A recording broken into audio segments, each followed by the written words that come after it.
वसल्लम ने इरशाद फरमाया, एक औरत थी, तवाइफ थी, सारी ज़िंदगी उसकी गुनाहों में गुजरी माअज़ल्लाह।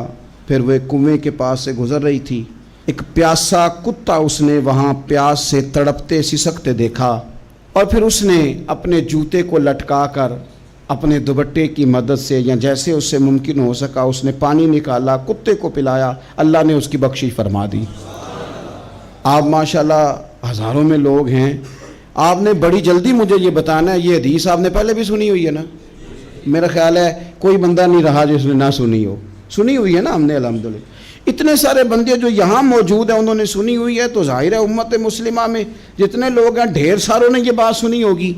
लेकिन मेरा सवाल ये है, मैं सड़कों पे रोडों पे सफ़र करता हूँ, हमने ये हदीस दर्जनों बार सुनी कि तवाइफ ने कुत्ते को पानी पिलाया तो उसकी बख्शिश हो गई, लेकिन हाल ये है कि सड़क पर किसी गाड़ी से टकराकर अगर कोई कुत्ता मर जाता है, अब मर ही गया है, गाड़ी वाला, मोटरसाइकिल वाला, पजारो वाला, बस वाला कोई इतनी जुर्रत नहीं करता कि लकड़ी के साथ, रस्सी के साथ ही पकड़ के उसे साइड पे कर दे। उस सड़क पे मरा हुआ पड़ा रहता है, यहाँ तक कि गाड़ियों के टायरों के साथ उसका गोश्त लग लग के सड़क साफ होती है।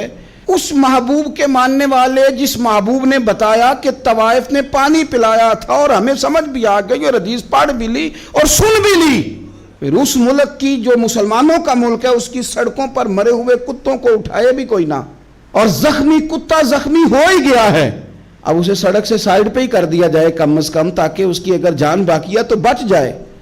तो फिर मुझे बताओ ना मेरे दोस्तों, हमने किस लिए तकरीरें सुनी हैं, किस लिए खुतबे सुने हैं?